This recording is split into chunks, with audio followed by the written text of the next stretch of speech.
Je tu Horstík, je tu Pepo a sú tu aj vedci z Topoleckej, ktorí majú pre vás čosi prelomové. Pepo, ukáž to. Milí diváci, je tu zas absolútna šupa z Topoleckej. Dobré odpoledne, dobrý večer, vážení přátelé, vítejte opět na kanále Pod Pokličkou a tentokrát mám tady pro vás, jak jsem slíbil už předevčírem, včera, dnes a zítra. Potkali jsme se živě s Larry Johnsonem na kanále u nás. Přijal pozvání, tak jak slíbil 2 nebo už 3 dny zpátky to je. Takže jsme měli rozhovor, tentokrát to byly o dotazy narychlo, protože on mi to, jak jsem vám sděloval při tom živém vysílání, on mi to potvrdil na 50%, včera ráno na 100% a například takový Vojnštenberg, ten pracuje i na 130%, ale to je zase někdy jindy. Takže jsme se potkali, otázky jsem taky dával na poslední chvíli, protože jsem předtím měl vysílání se Stanislavem v ruštině. To byla taky historka.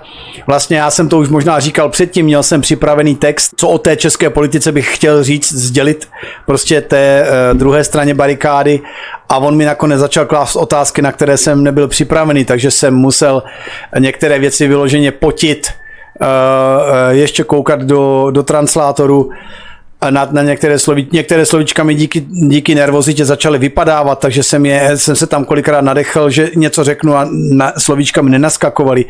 Jste si možná všimli. Nicméně u Larryho Johnsona to bylo trošku jednodušší, přece jenom v té angličtině mám trošku asi větší slovní zásobu na určité věci, takže to byla i třeba improvizace, měl jsem nachystaných asi 6-7 otázek, nakonec na některé nedošlo, protože Larry vlastně nepřímo je zodpověděl už tím, že tu svoji odpověď třeba prodloužil o 2-3 další témata, což je dobře. To mám radši, například i třeba u Scotta Rittera, kterému dáte otázku a on třeba 20 minut v kuse prostě na to téma jede a rozebírá to ještě více do hloubky a člověk nemusí dolovat a mít 10 dalších otázek v zásobě.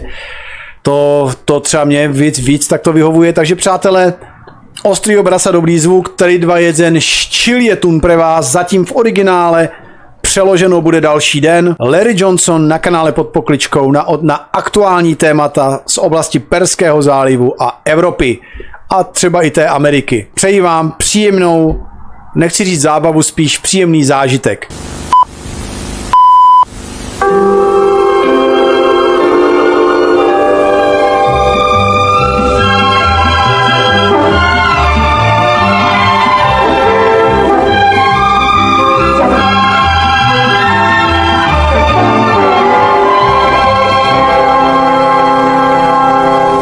Hello, how are you? Hello, Mr. Johnson. Larry. You got the shirt on. Good. This is my only shirt I found in my. Sorry to. Very good. I don't want to copy Nima, for example. You know, this guy is famous for your shirts, for Florida shirts. But you have something different than yesterday on you. Yeah. Well, yeah. Got a variety. I logged on to. I tried logging on with the other link, and it just wasn't working. Okay, no problem. This is what I sent you. The other one say maybe this won't work, and so we finally got to.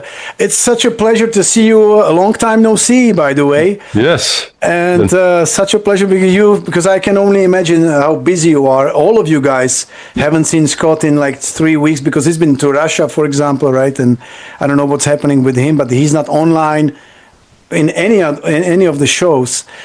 So let's not waste your precious time. Welcome back onto our Czechoslovakian channel.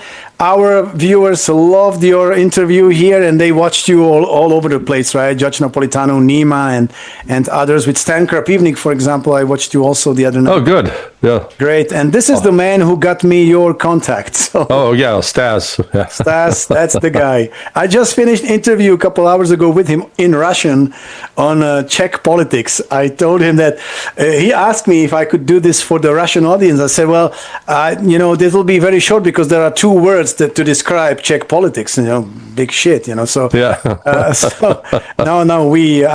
promised him, no, I'll be polite and I say explain the histories, see if they like it or not.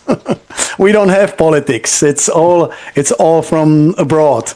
Yeah. Our puppets are only doing what their masters tell them to. Anyway, so let's not waste any more time. I got a few questions for you. Okay. I had them prepared here because, there was this St. Petersburg International Forum. Right. In Russia. You haven't been there, right? I was there in 2024. I haven't been back since. So that was the year Scott Ritter got arrested on the airplane and they took his passport. His passport. Yeah. Now he had his revenge tour, as he called it. Yeah, it was nice. I got 2 interviews, not for me, but I translated two videos of him there. Oh, okay. Anyway, and then I know why am I asking about this, talking about this, because there was Pepe Escobar, and he was interviewed by Rick Sanchez. Right. And he mentioned your common project, you and Pepe. By that time, it was called like Power Shift or something. Yeah, we started off with Power Shift, and that lasted about a week and a half. And Marco Rubio had the channel taken off YouTube, we were told. That's why, because somebody sent me, some of the commentators told me that the channel has been deleted. I couldn't believe it. Yeah. We have democracy, right? But I guess. Yep, so we've gone back, reinvented ourselves as transition protocols. That's what I've heard. Like when I watched your interview with Nima, at the end you mentioned the new channel, Transit Protocols or Transcript Protocols. I just found it on YouTube. So what is behind these projects? This new what made you two guys to put it together like this? Well, this Zulfikar Ali is sort of his brainchild, and he's had the access, introduced us to the source in Pakistan that was involved with the whole negotiations with Iran. So that he wanted to do this, and it was, Pepe and I thought, great. We always look for a chance to collaborate. Yeah, so this was the reason. So the purpose of it, I've seen there are already several videos from different areas. Yeah, we've got, I think we've got a total of 5 up now. We did 3 last week, so it'll be 3 per week. Yeah, that's pretty good. So Pepe is in Asia all the time. He's right there where the news is happening, and you're in Florida as always. Right. Except when you're not in Russia or some other countries. So the next question. So this was just a little bit of from your project background, but the news, I guess, now all over the world is the so-called deal between U.S. and Iran. Right. Is it? You're already laughing at that. Is it real or is it another distraction? Well, the effort to craft the deal is real. Yeah. And Pakistan and Qatar have played leading roles in that, maybe even a supporting role from Oman. And Pakistan's role has been, I think, at the behest of China. So, and Russia has been involved peripherally with it. But why I'm laughing is, and I wrote about it last night in Sonar 21. Sonar 21, .com, that there are about 5 areas that there is agreement. And so both Iran has released through the media, Mirror's News is one, the versions of the draft MOU. And then yesterday it was leaked to Bloomberg, and I think Axios had one version as well. So out of 14 points, there are like 5 areas where they agree, but then the other sort of 9, they don't. And the question is, how do you have a signing ceremony when you can't agree upon what the single draft is? Now, and there are a couple of possibilities for why the draft has not been released. That on the one hand, they're still arguing about those. So, which means if that's still there's still disagreements, then I don't see how they get together to have a signing ceremony when they can't even agree upon several of the key issues.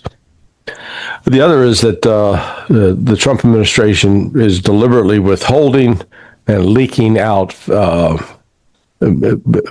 call it incomplete or inaccurate drafts of the MOU, simply because their fear that if they put out the truth of what was happening, they would get so much opposition that it might scuttle it before they get it signed. So I'm not sure what's going on, but so far they're going to have a signing ceremony now on Friday, so a day away, and we still don't have a definitive draft that's been agreed to by both sides. Yeah. Very, very interesting. And so, because there was also, I've just noticed on the Al Jazeera news channel that Chancellor Friedrich Merz from Germany just has retracted that Germany's intention to help support the Iran-US framework agreement, which could include a military mission into the Strait of Hormuz. By Germany, joining the Germans could join U.S. a military mission into the Strait of Hormuz, or what did he mean by that? Yeah, I have no idea. Yeah. I mean, they think that there's military actions that can be taken to open the Strait of Hormuz. There isn't. Excuse me. Yeah.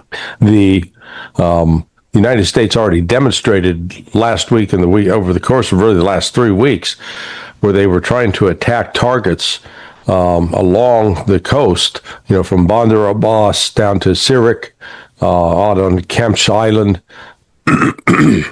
that they would attack these sites from which sometimes Iran would be able to launch, missiles, rockets from those locations, and yet Iran still had other sites along the coast and caves that they could, strike ships with.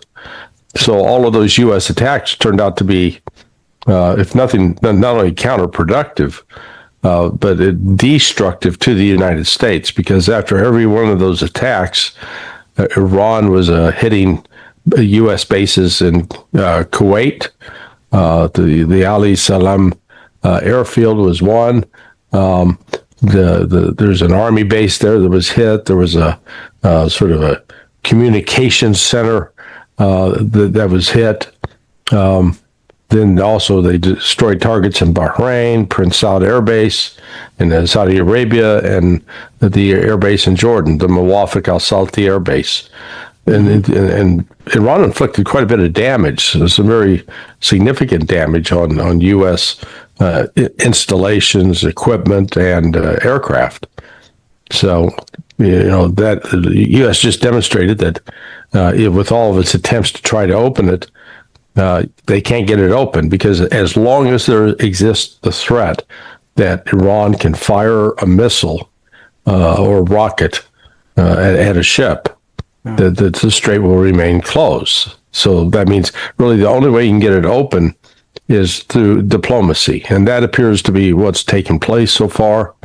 On this MOU, the areas that there was agreement on was, so they both said that there's got to be an immediate and permanent ceasefire on all fronts, including Lebanon. Now that's where both the United States that's in its version, that's in Iran's version. So I think Iran's going to really hold the the United States feet to the fire on that issue. And that means U.S. has got to put pressure on Israel, up to and including cutting off all aid. If Israel doesn't stop those attacks in Lebanon, Iran's going to retaliate. There was also agreement on reopening the Strait of Hormuz, which meant the U.S. would lift its naval blockade, which it has done. Supposedly, it wasn't going to do it until the agreement was signed on Friday, but for all practical purposes, it has lifted that blockade, because we saw starting. Today's Tuesday, so starting Monday, or actually late Sunday, we started seeing a large movement of Iranian ships in and out of the strait. Now, they both agree on sanctions relief, which means right away Iranian oil sales it can move oil, and that's what they're doing. and then they agreed on a 60-day negotiation window. The whole economic incentives about having a reconstruction program for Iran involving $300 billion. That supposedly they both agree on that, but there have been different reports about whether Iran has already received money or not. Yeah, I heard there is this, they are willing to let the ships go like for 60 days without any charging any fees, if that's true, if I understood it correctly. I don't know. Well, yeah, and this whole thing, the 60 days for the ships, but if the Department of War, or formerly Department of Defense, they testified before Congress, this can take them 6 months to clear the Persian Gulf of mines. Well, okay, if it takes 6 months to do that, that means these 2 months for 60 days. There still won't. The insurance companies are likely not going to support ships going in and out of the Persian Gulf. So effectively, the Persian Gulf could still be shut down for 6 months until the mines are cleared. So that's also going on. Yeah, obviously. Will this ever end? That is the question. Well, yes, it will end. I personally, Trump is now, at least for the United States and Iran, I think it will end.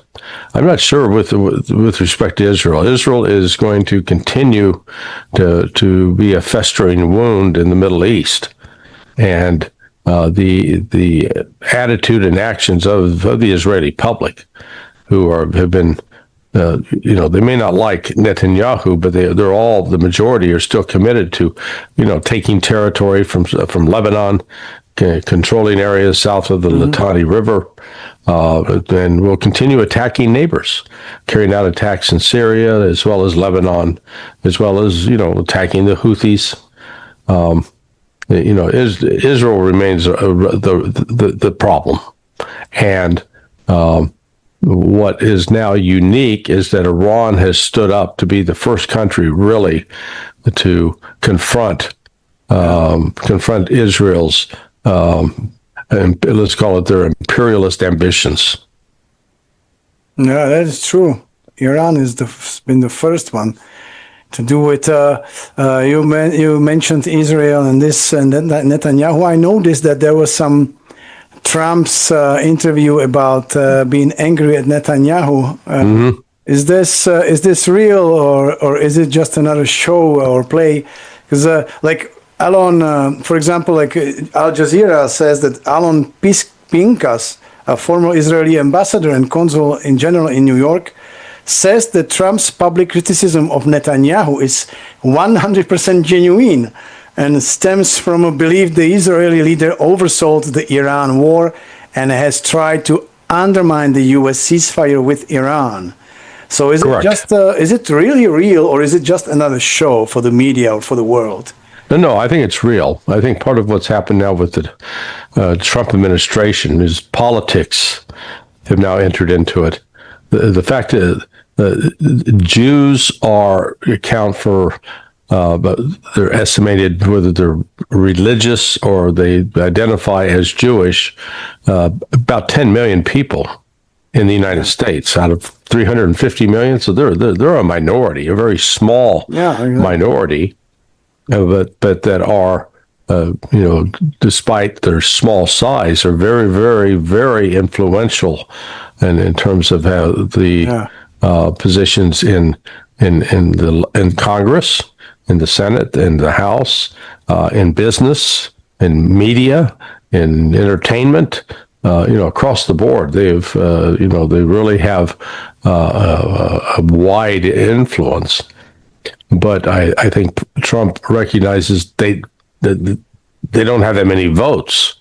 They may have money, but they don't have a lot of votes. And coming into the midterm elections in November, that it may be actually counterproductive to be seen as so pro-Israeli as Trump is perceived. So I think they made just a a decision that they're going to start distancing themselves from Israel. Yeah, this could be also part of the plan to before these elections to do something about it. So there is a chance to not to really lose them. Well, he's on path to lose, that's for sure. And so this is, and this may be too little, too late, because I remain convinced that the economic disruption that's been caused by the shutdown of the Strait of Hormuz for over approaching 120 days is we haven't seen the full effects of it. And it's not, and if even with an agreement, an MOU, an understanding, that's all we're getting. It's not legally binding at all. That doesn't then turn off, immediately cause oil to start flowing and liquid natural gas to start flowing and the helium to be reproduced. There's some. It's going to take time. Let's say that they declare the Strait of Hormuz wide open on Friday, and then oil tankers start filling up with oil. So it takes, I think it takes a day to fill up an oil tanker. Once it's full, then it has to set sail for its destination. Well, these tankers don't move fast. Yeah. 12 miles per hour. Or say 16 kilometers per hour.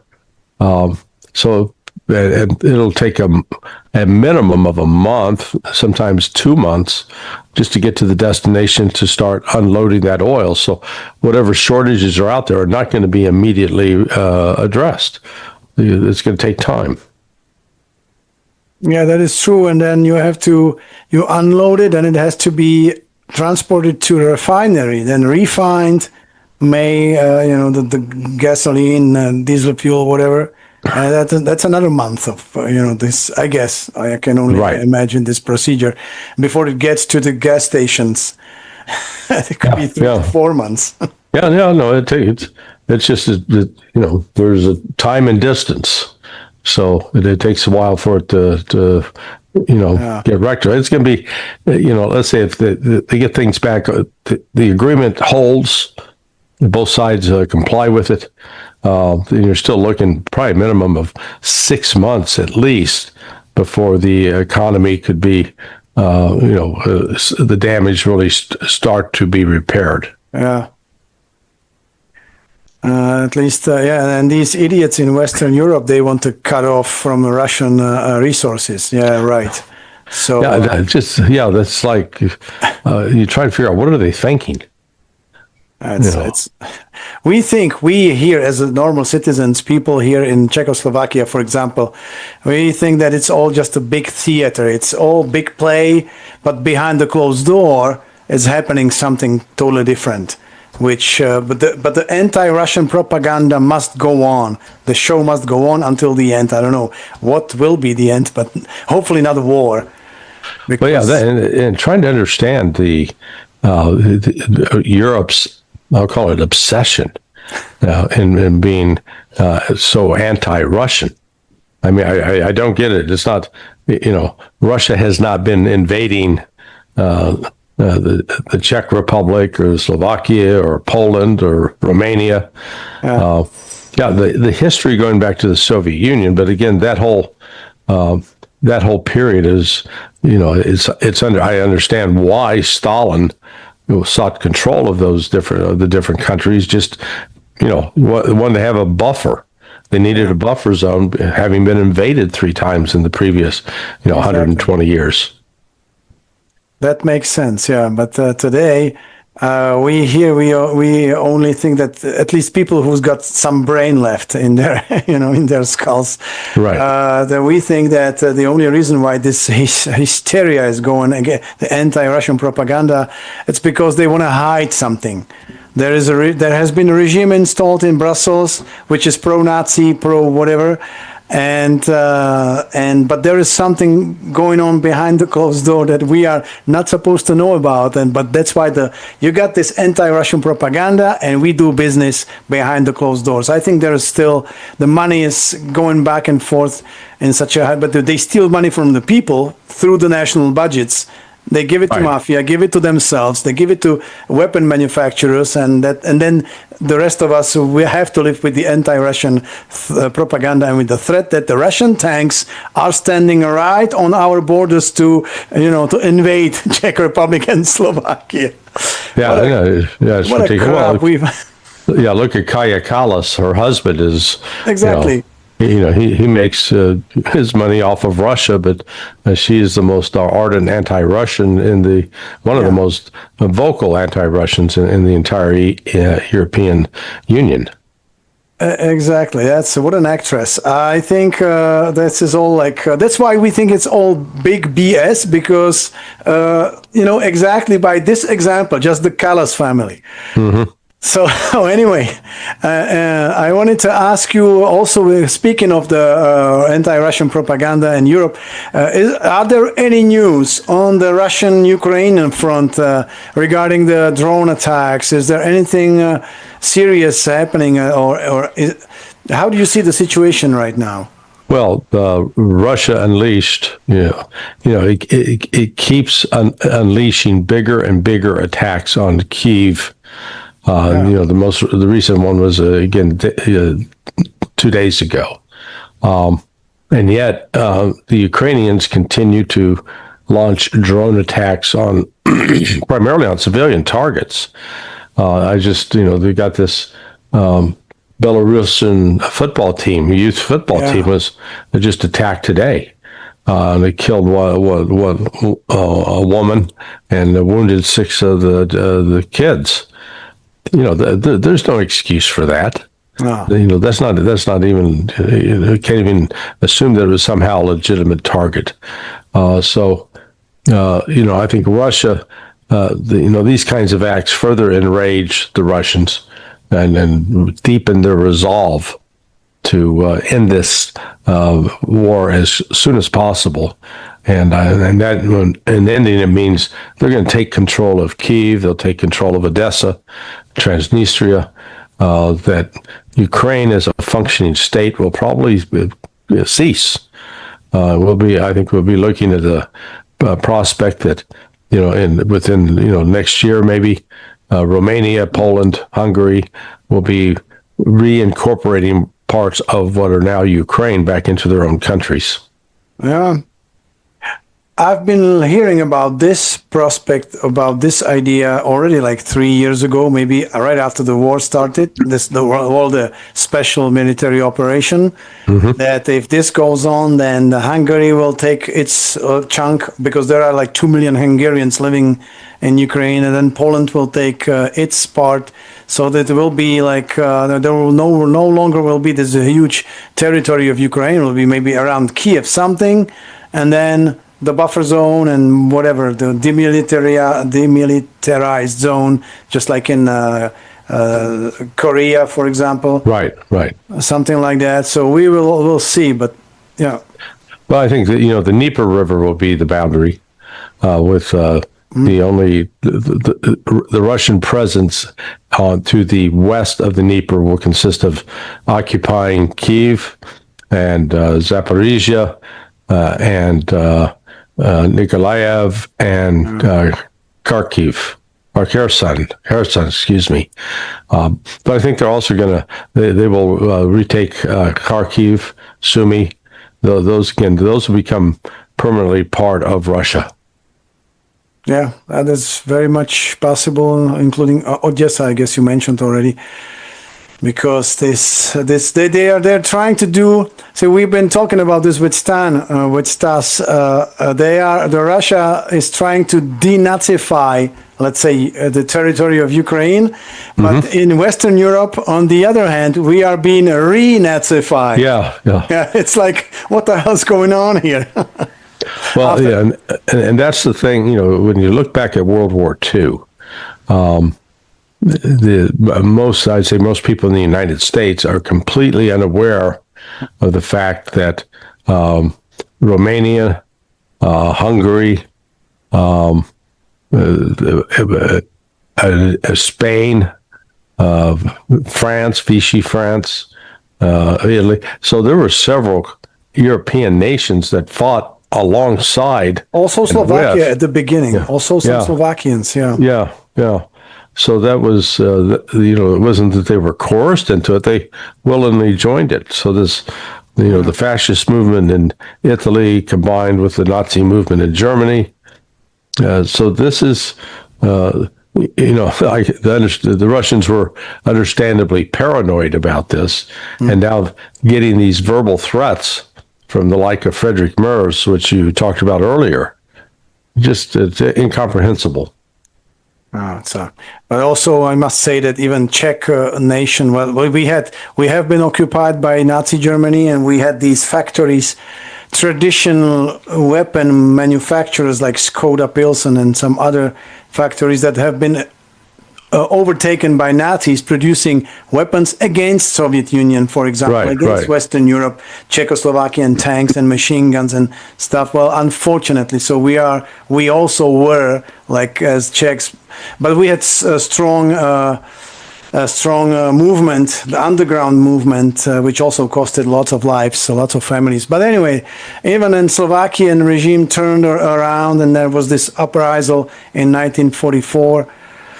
But anyway, so yeah, we have also not a very positive history with this, but we try to be friends with the Russians, but our politicians are just puppets in the hands of the Nazi leaders in the West, so it's really hard to make up for that.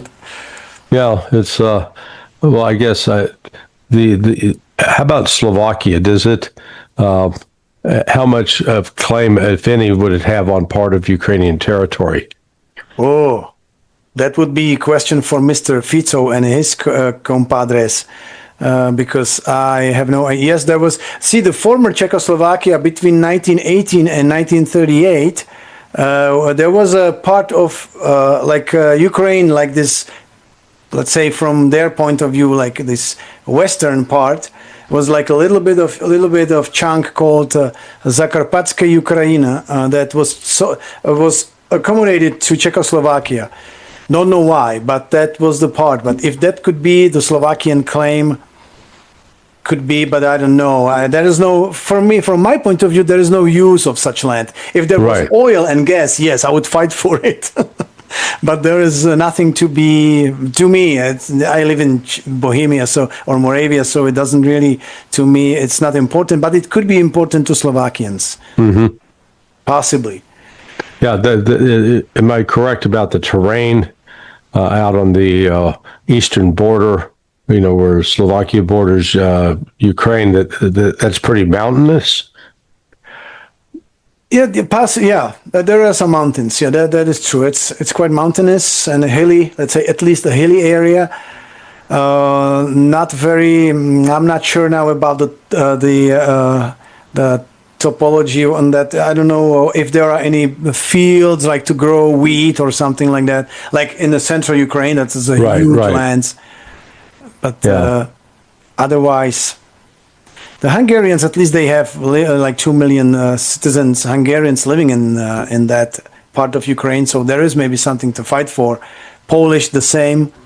But for Slovakians, I don't know. But that's a question for, maybe I will ask the Slovakian viewers if they know anything about that, and if they could, if there are any claims from the Slovakian government towards that eastern part, if such breakup comes into question later on, when this nonsense ends, when this war ends, when this operation ends. Yeah. And then, and speaking of that, there was a G7. If you know, there was this G7 big meeting summit in France, and the leaders. I just got this from Al Jazeera again, one of my favorite channels to get some news. Right, and not the Czechoslovakian media. It's all the Western European. It's all crap. So anyway, leaders of the G7 have pledged at the summit in France to strengthen Ukraine's air defenses and increase pressure on Moscow's war economy.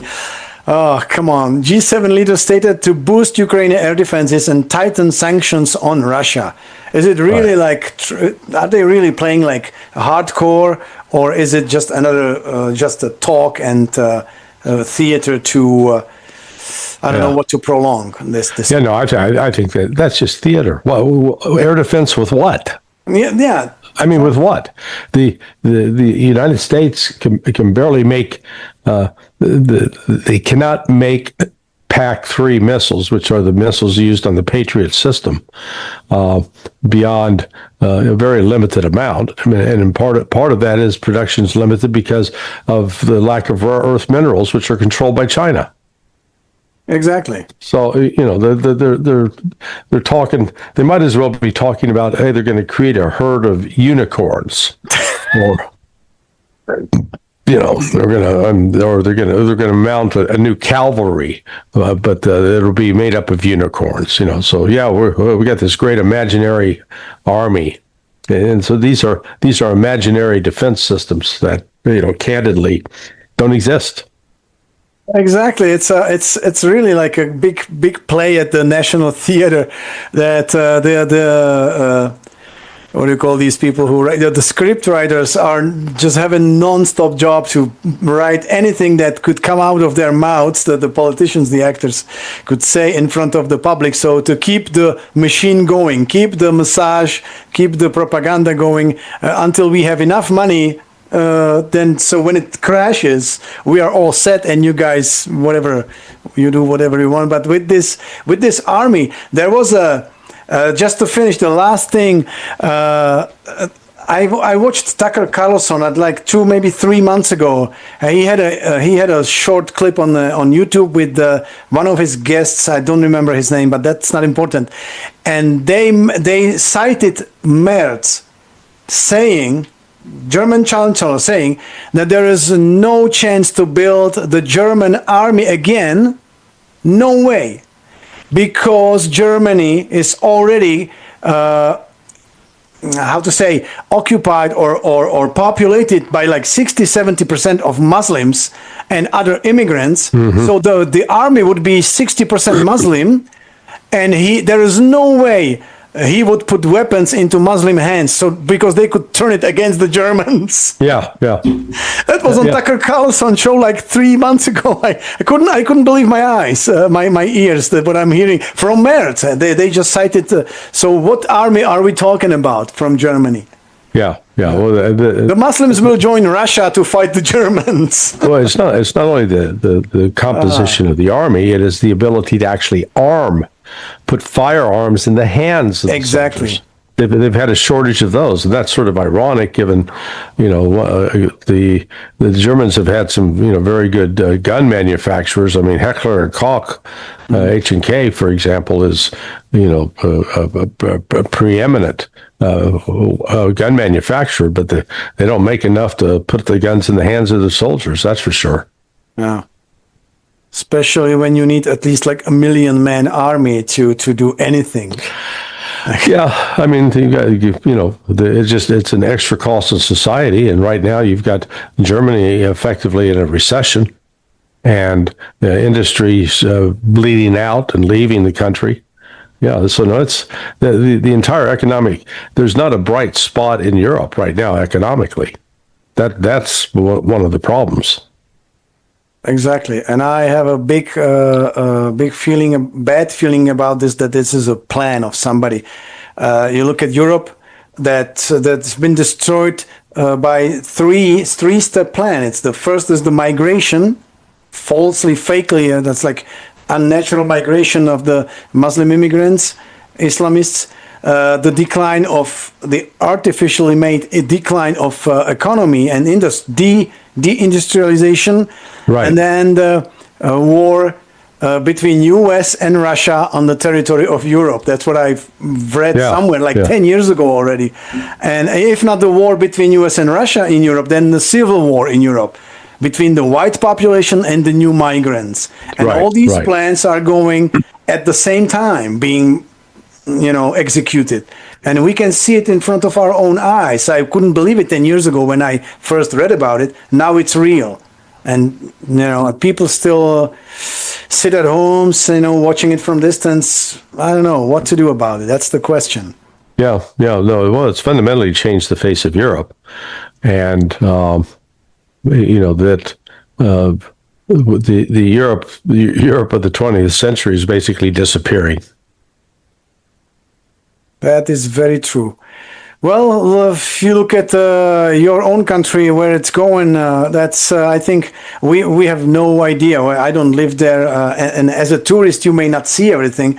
But then when you live there, you see the decline or whatever. It's coming to a civil war also, like between. Yeah, well, no, there's certainly, let's call it a loss, a decline in the culture, a decline in the civilization. The national identity has certainly been weakened, and there are areas of the United States that have been, they've been overtaken by immigrants from other areas that are, in the 19th century, immigrants came because they wanted to become Americans. Now you have immigrants come because, maybe they see better economic opportunity here, but the zero interest in being identified as Americans, wanting to retain their own cultural identity. Exactly. The same is happening to Western Europe. Yeah. And we see that here even within, the Zionist movement. The number of people who, they put the interests of Israel first over those of the United States. Unfortunately, yep, that's very true. We can see it from distance, but similar things are happening with the so-called politicians and the leaders. So there's no leaders anymore, just puppets. Yeah. Anyway, Sir Larry Johnson, thank you very much for your time. This was our last question for today. Thank you very much. I hope to see you soon.